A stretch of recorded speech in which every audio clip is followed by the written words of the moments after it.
দারুল ইসলাম বার্লিনের ভাইয়েরা তারা মূলত প্রবাসী বাংলাদেশের সাথে আমার এই মিট আপের সুযোগ করে দিয়েছেন। তাদের সুবাদে মূলত বিভিন্ন জায়গায় আপনাদের সাথে এই মিট আপের সুযোগ হচ্ছে, সেজন্য ওনাদের প্রতি কৃতজ্ঞতা এবং আপনাদের প্রতিও কৃতজ্ঞতা যে আপনারা মনোযোগ দিয়ে কথা শুনছেন। আলহামদুলিল্লাহ। আপনাদের অনেকগুলো প্রশ্ন আছে, আমি ইনশাআল্লাহ নামাজের পরে যতটুকু সম্ভব আপনাদের প্রশ্ন উত্তর দেওয়ার চেষ্টা করব।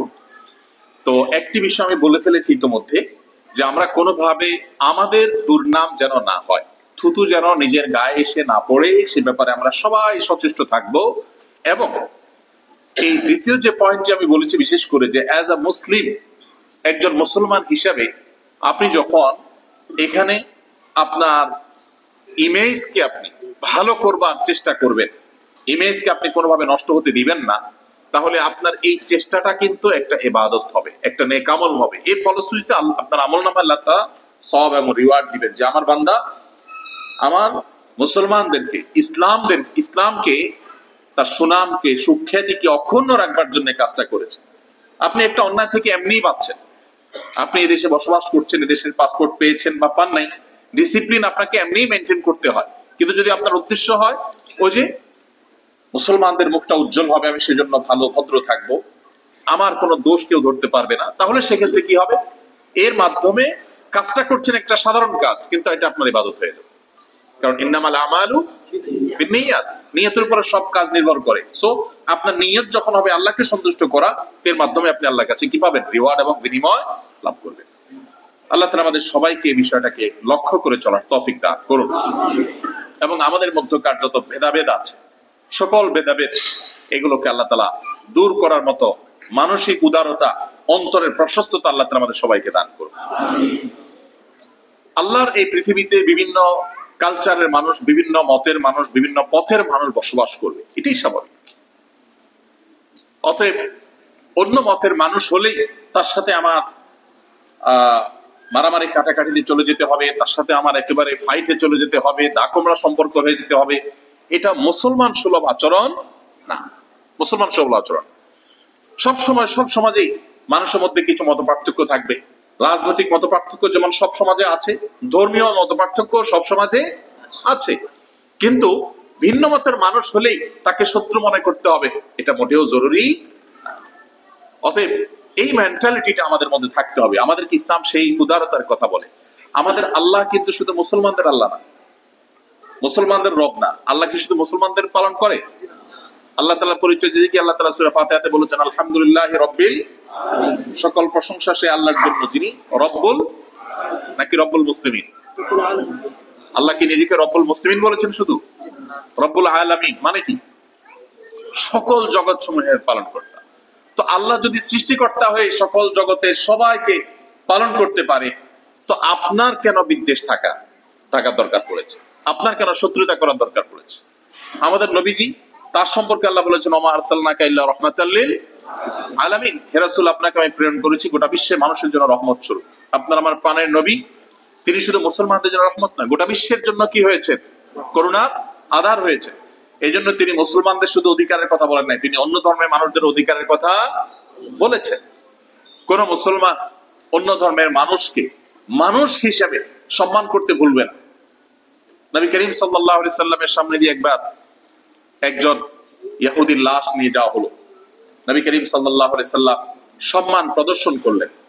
এক ব্যক্তি বললেন, হে আল্লাহর রাসূল, উনি তো অন্য ধর্মের মানুষ, তার মৃত্যুর পর তার লাশ নিয়ে যাওয়া হচ্ছে, আপনি কেন সম্মান দেখাতে গেলেন? তখন নবী সাল্লাল্লাহু আলাইহি সাল্লাম বলেছেন, আলাইসাত নাফসা, তিনি অন্য ধর্মের হতে পারেন, তিনি কি মানুষ না? মানুষ হিসেবে আমি কি তাকে রেসপেক্ট করব না? অতএব ইসলামের এই যে বিউটি গুলো আছে, এই যে সৌন্দর্য গুলো আছে, এগুলো আজ আমাদেরকে তুলে ধরতে হবে আমাদের আচরণের মধ্য দিয়ে, আমাদের কাজের মধ্য দিয়ে। ইসলাম শুধুমাত্র মানুষের অধিকারের কথা বলে না, ইসলাম প্রাণীর অধিকারের কথা বলে। এই যে আজ গোটা পৃথিবীতে পরিবেশ বিপর্যয় নিয়ে গোটা বিশ্ব চিন্তিত, এই পরিবেশ রক্ষার জন্য ইসলাম আমাদেরকে কত বেশি গুরুত্ব আরোপ করেছে। নবী করিম সাল্লাল্লাহু আলাইহি সাল্লাম বলেছেন, কারোর হাতে যদি গাছের কোনো চারা থাকে এবং সে যদি দেখতে পায় মহাপ্রলয় হয়ে এই সৃষ্টি জগৎ শেষ হয়ে যাবে, ইসরাফিল সিংহা ফুৎকার দিচ্ছেন, এটা যদি সে দেখতে পায়, আঁচ করতে পারে, অনুমান করতে পারে, তারপরও যেন সে তার হাতে থাকা সেই চারা গাছটা ফেলে দিবে না লাগাই দিবে? নবী সাল্লাল্লাহু আলাইহি ওয়াসাল্লাম বলেছেন সেই জন্য লাগায় দেয়, সেই জন্য সেই গাছটা রোপণ করে। সবুজ পৃথিবী গড়বার জন্য, মানুষ এবং পশু পাখির বসবাস উপযোগী করবার জন্য 1450 বছর আগে, তখন কিন্তু এত কলকারখানা ছিল না, গাড়ি ঘোড়া ছিল না, ধোঁয়া ছিল না, কালো ধোঁয়া ছিল না, পেট্রোল ছিল না, প্লাস্টিক ছিল না, যার কারণে পৃথিবীর পরিবেশ কি এরকম বিপর্যস্ত হয়েছে? তখন 1450 বছর আগের পৃথিবী কি আজকের মতো এরকম দূষিত ছিল? দূষিত হওয়ার তো আইটেম গুলোই ছিল না। তখন যদি নবী সাল্লাল্লাহু আলাইহি সাল্লাম গাছ লাগানোর ব্যাপারে এত গুরুত্ব করে থাকেন, তাহলে আজকে বিপর্যস্ত বিশ্বে আমাদের পরিবেশ রক্ষার জন্য বৃক্ষরোপণ সহ আরো নানাবিধ উদ্যোগ নেওয়া অ্যাজ এ মুসলমান কত গুরুত্বপূর্ণ।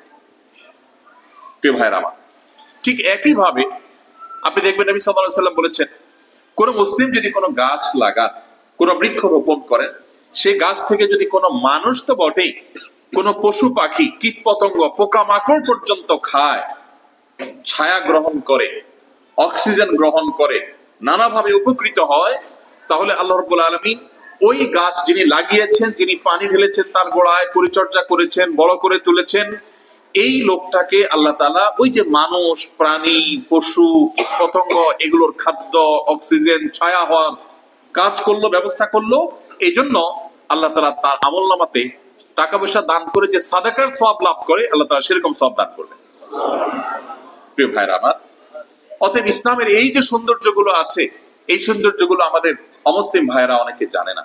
আমাদের কর্মকাণ্ডের মধ্য দিয়ে, আমাদের আচরণের মধ্য দিয়ে তারা হয়তো এগুলো জানতে পারে। আপনি যদি পরিবেশ রক্ষার ব্যাপারে সচেতন থাকেন, পরিবেশকে নষ্ট হতে না দেন, পরিবেশ রক্ষা হওয়ার ব্যাপারে আপনি যদি সোচ্চার হন, তাহলে আপনি তো মুহাম্মদ সাল্লাল্লাহু আলাইহি সাল্লামের আদর্শের অনুসারী হলেন, আপনি তো সুন্নাহকে, তার সুন্নাহকে জিন্দা করলেন।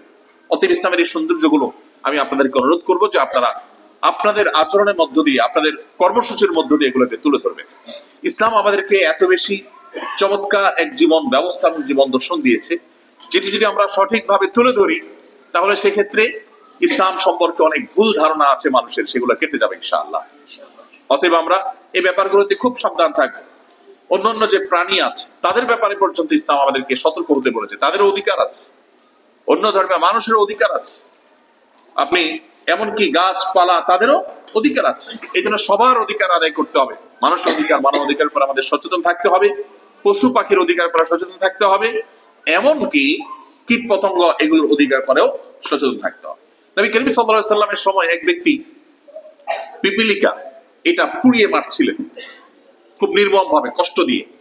নবী সাল্লাল্লাহু আলাইহি সাল্লাম দেখে তাকে ভৎসনা করলেন, খুব ভৎসনা করে তাকে এই কাজ করতে নিষেধ করলেন। কারণ কোন প্রাণী যদি উপদ্রব করে, মশা, মাছি, ইঁদুর, বিভিন্ন প্রাণী আমাদের উপদ্রব করতে পারে, এগুলো যদি কখনো নিধন করতে হয়, তাহলে সেক্ষেত্রে অমানবিক ভাবে, এমন ভাবে নিধন করা জায়েজ নাই, ইসলাম আমাদেরকে অনুমোদন দেয় নাই, যেভাবে নিধন করলে সেটা অমানবিক হয়। আপনি দেখবেন গ্রামে গঞ্জে অনেক ছেলে পেলে, আমাদের দেশে কথা বলছি, ধরুন একটা ইঁদুর সে ধরেছে, পোলাপান দৌড়াদৌড়ি করে ধরেছে, তো এটাকে মারার জন্য তারা নানান ফন্দি ফিকির বের করে, পলিসি বের করে, কষ্ট দিয়ে নানাভাবে এদেরকে হত্যা করে। ইসলাম সেই পারমিশন আমাদেরকে দেয় নাই, অমানবিক হতে নিষেধ করেছে। তো এই জন্য একজন মুসলমান হিসাবে ইসলামের এই বিউটি গুলো আপনাদের অনেক বেশি চর্চা করা দরকার, তুলে ধরা দরকার। সবার চেষ্টা করবো তো ইনশাআল্লাহ। সেই সাথে আমাদের যে আইডেন্টিটি আছে, আমাদের যে স্বকীয়তা আছে, এখানকার শৃঙ্খলা, আইন, নিয়ম কানুন এগুলোর প্রতি শ্রদ্ধা, রেসপেক্ট, এগুলোকে মেনে চলার পাশাপাশি মুসলমান হিসাবে, বাংলাদেশি মুসলিম হিসাবে আপনার আমার যে আইডেন্টিটি আছে, আমাদের যে আত্মপরিচয় আছে, এটা যেন কোনোভাবে মুছে না যায়। আমি যদি কিছু টাকা পয়সার বিনিময়, কিছু অর্থ কামাইয়ের বিনিময়, কিছু পার্থিব সম্পদ সঞ্চয় করার বিনিময়ে আমার আত্মপরিচয়টাকে আমি মুছে ফেলে দেই, তাহলে এটা হবে আমার জীবনের সবচাইতে লস প্রজেক্ট। যে একদিকে আমার অনেকগুলো টাকা আমি কামাই করেছি, দুনিয়ার অনেক অ্যাচিভমেন্ট আমার হয়েছে, অপরদিকে আমার অনন্ত অসীমকালের আখেরাতকে আমি বরবাদ করে ফেলেছি।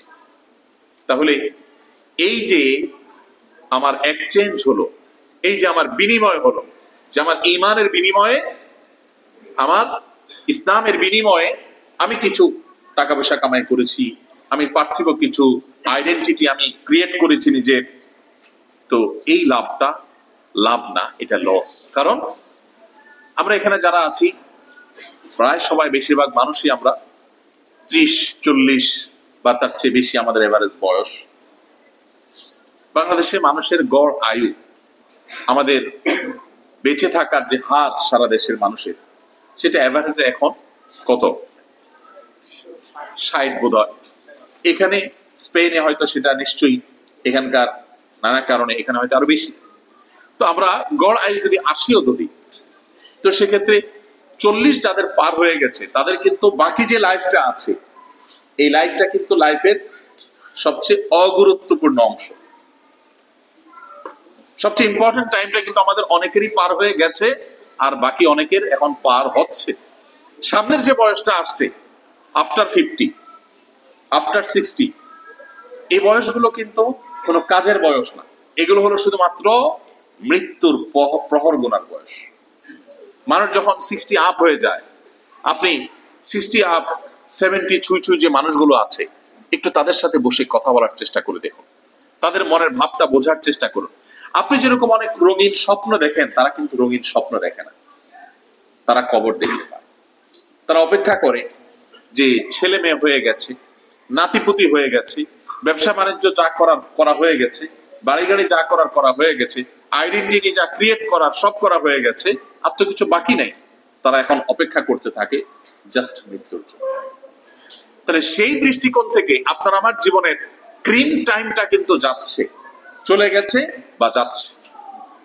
আমি একটি কথা সব সময় সব জায়গায়, বিশেষ করে প্রবাসী ভাইদেরকে বলতে চাই, সেটি হলো, আপনি এশিয়ায় থাকেন কিংবা আমেরিকায়, আফ্রিকায় থাকেন কিংবা ইউরোপে, আপনি যেখানেই থাকেন না কেন, দেশে থাকেন কিংবা প্রবাসে, ধনী হয়ে থাকেন কিংবা গরিব হয়ে, ব্যবসায়ী হয়ে থাকুন কিংবা চাকরিজীবী হয়ে, পুরুষ হয়ে পৃথিবীতে বেঁচে আছেন বা নারী হয়ে বেঁচে আছেন, আমাদের জীবনটা বরফের মতো গলে যাচ্ছে তাই। এবং এই যে লাইফটা শেষ হয়ে যাচ্ছে, সামনের যে দিনগুলো আসছে, বিশেষ করে আফটার 50, এখানে যদি এভারেজের যারা আছি সবার বয়স 40 এভারেজ হয়, তাহলে সেক্ষেত্রে আফটার 50 যে এইজটা আমাদের আছে, যে বয়সটা আছে, সেই বয়সটা আসলে আমাদের জীবনে কোনো ভ্যালুয়েবল টাইম না। ওই টাইমটা আমাদের জীবনের সবচেয়ে অগুরুত্বপূর্ণ অংশ। তাহলে আপনার জীবনের একটি অগুরুত্বপূর্ণ অংশের জন্য অনন্ত অসীম কালের যে জীবন আসছে, আপনার মৃত্যু পরবর্তী জীবন, সেই জীবনকে আপনি পরিপূর্ণভাবে যদি বরবাদ করে ফেলান, এমন কোন কাজ যদি আপনি করেন, আপনার ইমানের খবর নাই, ইসলামের খবর নাই, নামাজের খবর নাই, হালাল হারামের খবর নাই, আল্লাহর হুকুম মানার খবর নাই, নবীর তরিকা মানার খবর নাই, কোরআন পাঠ করার খবর নাই, কোরআন অধ্যয়ন করার খবর নাই, সুন্নাতে রাসূল চর্চা করার খবর নাই, হ্যাঁ, আল্লাহর দ্বীনকে নিয়ে স্বপ্ন দেখেন না আপনি, আপনার ভিতরে কিছুই নেই, তাহলে আপনার এই আইডেন্টিটিকে বরবাদ করে আপনি কি পাচ্ছেন? ওই 20 বছরের যে রিজেক্টেড লাইফ, মূল্যহীন যে জীবনটা, বার্ধক্যের যে সময়টা, ওই সময়টার জন্য করছেন, অথবা ছেলে মেয়ের জন্য করছেন। অথচ বাস্তবতা হলো, ছেলে মেয়ে আপনার অ্যাসেট এবং সম্পদ, তাদের যতটা দরকার, এর চাইতে অনেক বেশি দরকার আপনার আদর্শ, আপনার ঈমান, আপনার আইডেন্টিটি। এটা সন্তানদের মধ্যে আরো অনেক বেশি দিয়ে যাওয়া। কারণ আমরা আমাদের সম্পদের মধ্য দিয়ে বেঁচে থাকবো না, আমরা আমাদের ঈমানের পরিচয়ের মধ্য দিয়ে পৃথিবীতে বেঁচে থাকবো। সন্তানকে আপনি যত টাকাই দিয়ে যান, একটা নির্দিষ্ট সময়ের পর সন্তান কিন্তু ভুলে যায়। আচ্ছা, আমরা এখানে যারা আছি, বাবার নাম তো সবাই জানি না? বাবার নাম জানেন না এমন কেউ আছেন? সবাই মুখস্থ, আলহামদুলিল্লাহ। দাদার নাম সবাই জানেন? দাদার বাবার নাম সবাই জানেন? দাদার বাবার নাম আন্দাজে বললে আমি কিন্তু এখন জিজ্ঞেস করবো। দাদার বাবার নাম, দাদার বাবার নাম পরদাদা যে, তার নাম কি সবাই জানেন? সবাই জানেন। আচ্ছা, দাদার বাবার বাবার নাম কে কে জানেন? বলেন। আপনার দাদার বাবার বাবা, অর্থাৎ আপনার দাদার দাদা, বলেন। দাদার নাম মাশাআল্লাহ। আর বাবার নাম হাজী মনির হাওলাদার, আর বাবার নাম হাজী ওয়াহাব। মাশাআল্লাহ, হাজী আব্দুল ওয়াহাব। হাজে আব্দুল ওয়াহাবের বাবার নাম বলেন। কতটা দিতে পারবো না। মাশাআল্লাহ, ঠিক আছে, জাযাকাল্লাহ, ধন্যবাদ। তাহলে ভাই আপনার কি নাম? আমার নাম আবু জাফর মাসুদ হাওলাদার, আবু জাফর মাসুদ হাওলাদার ভাই, মাদারীপুর ডিস্ট্রিক্ট। মাশাআল্লাহ। আমার ভাই ওনার দাদার নাম পর্যন্ত জানছে, তারপরেরটার জান না। আর বাস্তবতা হলো উনি অনেক সিনিয়র মানুষ বয়সে, আমারও বড় হবে নিশ্চয়ই। বাকি যারা আমাদের চাইতে ছোট বয়সে এখানে আছেন, আমার মনে হয় না তারা দাদার বাপের নামও জানেন। কারণ দিন যত যাচ্ছে আমাদের জেনারেশন অতীত তত বেশি ভুলছে। তো উনি একটু সিনিয়র হওয়াতে হয়তো ধরে রাখছে, আর না হলে জমি জমার কারণে কোনো কাগজপত্রের কারণে ভর্তি করা লাগবে। আই ডোন্ট নো, জমি জমার কাগজপত্র দলিলের কারণে ভর্তি করা লাগে নাই তো? এই যে কারেক্ট, দেখেন আমি সঠিক ধরেছি না? আচ্ছা, ভাইয়ের প্রতি শ্রদ্ধা রেখে বলছি, উনি তো যে কারণেই হোক পূর্বপুরুষের নাম মনে রাখছে। আমি এই কথাটা কেন পেরেছি, একটা জিনিস বোঝাবার জন্য। আমি কি বলতে পারি সেটি? আপনারা সবাই প্রস্তুত? আচ্ছা, আমরা যে হালাল হারাম বাজ বিচার করা ছাড়া এমনকি নিজের ইসলাম, ঈমান, আত্মপরিচয় সব বরবাদ করে দিয়ে যে সম্পদ, যে আইডেন্টিটি, যে ভাবসাব, বলতে পারবো আমি হান করেছি, তান করেছি, আমি অমুক জায়গায় আছি, তমুক জায়গায় আছি, এটা করেছি, এগুলো সব ভাবসাব। এই ভাবসাব গুলো করি কি জন্য? নিজের জন্য তো আমরা করি না। কারণ হলো ওই যে 40-50 এইজের কাছাকাছি অলমোস্ট প্রায় সবার গড়ে এখানে যারা প্রবাসী আছেন, তারা একটা বড় অংশই এই এইজের মধ্যে। তো আপনার তো সামনে আসলে ভোগের কিছু নাই, আপনারা সামনে আছে শুধু ট্যাবলেট ক্যাপসুল খাওয়ার বয়স। কারণ কি? কারণ এই বয়সে ডায়াবেটিস ধরে যায়, প্রেসার হাই হয়ে যায়, নানাবিধ দুরারোগ্য ব্যাধি হয়ে যায়, কোমর ব্যথা শুরু হয়, জয়েন্টে জয়েন্টে ব্যথা হয়, গিরায় গিরায় ব্যথা হয়, সিরিপুরের ট্যাবলেট খাওয়ার অবস্থা হয়, তাই না? এই যে একটা অবস্থা, নিশ্চয়ই আপনার ওই জীবনের অগুরুত্বপূর্ণ অংশ, যে অংশটা আসলে কোনো কোম্পানিও নিবে না। আপনি বুড়ো হয়ে যান, কোনো কোম্পানিকে বলেন যে আমার সেটা চাকরি দাও, দিতে চাইবে না, কোনো গভর্নমেন্টও নিতে চাইবে না, এমনকি ফ্যামিলির লোকজন আপনাকে অ্যাকসেপ্ট করতে চাইবে না। বলবে বয়স হয়ে গেছে, তুমি ঘরে এত সময় কি তোমার, মসজিদে বসে থাকতে পারো না? বুড়িও আপনাকে জায়গা দিবে না। এটা আমাদের দেশের পার্সপেক্টিভ আমি বলতেছি, এগুলো বাস্তবতা। তো তাহলে কিসের জন্য আপনি সব বিসর্জন করে আপনার মুসলমানিত্বের পরিচয়টা পর্যন্ত আপনি বিসর্জন দিয়ে দিচ্ছেন? কিসের কারণে? সন্তান সন্ততির জন্য। বেশিরভাগ মানুষ বলবে যে ছেলে মেয়ের জন্য। এসব কাদের জন্য করি?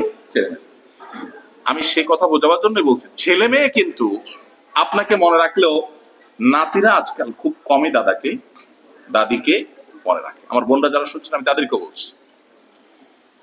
আর যদি নাতি পুতিরা মনে রাখেও, তাদের ছেলে মেয়েরা আপনার নামটাও জানবে না। আপনারা যেরকম নাম জানেনও না, যে লোকটার নামই জানে না তার প্রতি কিসের রেসপেক্ট আবার, কিসের ভালোবাসা, পরিচয় যে জানে না। কিন্তু ভাই, যদি আপনি আপনার আইডেন্টিটি এটাকে কোনোভাবে হারাতে না দেন, আপনি যদি প্রতিকূল পরিবেশের মধ্যে নিজের ঈমানকে ধরে রাখার জন্য সংগ্রাম করেন, চেষ্টা করেন, ঈমান আকীদাকে সহি রাখেন, সহি আকীদা রাখেন, শিরক এবং বিদআত থেকে নিজেকে মুক্ত রাখেন, কোরআনের সাথে নিজের সম্পর্কটা যদি আপনি গড়ে তুলতে পারেন, কোরআনটা যদি একটু শুদ্ধ করে পড়েন, বুঝে পড়তে পারেন, এবং সেভাবে ছেলে মেয়েকে যদি ওই যে অ্যাসেট দিয়ে যাওয়ার চিন্তাটা যে করছেন করেন, আমি নিষেধ করছি না, হালাল হইতে দেন, পাশাপাশি তাদেরকে যদি আপনি আপনার ঈমানি আইডেন্টিটিটা দিয়ে রাখতে পারেন,